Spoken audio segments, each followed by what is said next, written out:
गिरीश महाजन गेलेले होते, ज्यांना संकट मोचन म्हणून ओळखलं जातं या सरकारचं. ते ज्यावेळेस गेले, शेतकऱ्यांचा आक्रोशाला त्यांना सामोरं जावं लागलं आणि त्यानंतर त्यांनी उद्धटपणे शेतकऱ्यांना सांगितलं की मी काय पैसे गाडी. प्रश्न तो नाहीये. संकट मोचक वगैरे अफवा आहेत. ते आमदार खासदार फोडण्यापुरते आणि आमदार खासदारांना पैसे देण्यापुरते संकट मोचक असतात.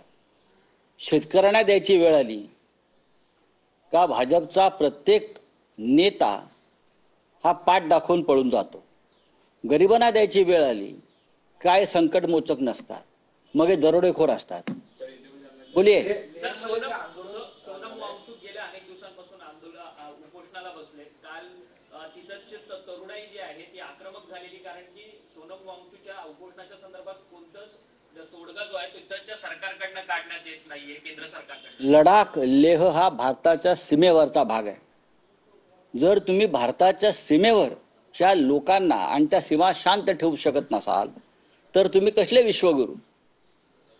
तुम्ही दिलेली आश्वासनं प्रधानमंत्री मोदींनी पाळली नाहीत.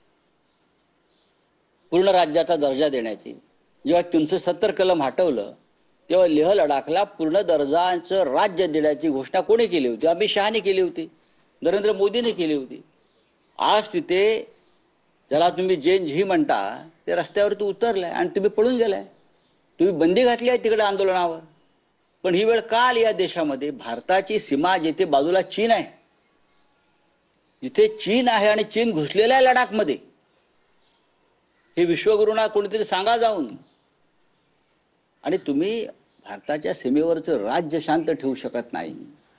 सोनम वांगचूक सारखा एक सामाजिक कार्यकर्ता आंदोलन करतोय त्या भागासाठी, तुम्ही त्याला 16 दिवस उपाशी ठेवता. 16 दिवस त्याने उपोषण केलंय. सरकारतर्फे कोणी तिकडे जायला तयार नाही. हा काय निर्दयपणा आहे? अनेक राज्यांमध्ये हा संतोष आहे. निशिकांत दुबे म्हणतात की कुठेतरी या सगळ्यांना झेंझी लोकांना आक्रमकतेकडे घेऊन जाण्याचं काम राहुल गांधींनी केलेलं. राहुल गांधींच्या विधानांमुळे नाही, मग ठीक आहे, केला असेल ते चुकलं काय? आक्रमकता काय तुम्हीच दाखवायची का फक्त? हा, जर असंतोष उफाळून आला तर त्यात चुकलं काय? ही लोकशाही आहे. मग तुमचा अत्याचार, तुमची दरोडेखोरी, तुमचा भ्रष्टाचार हे सहन करायचं का? बरोबर आहे राहुल गांधींचं. बोलिए.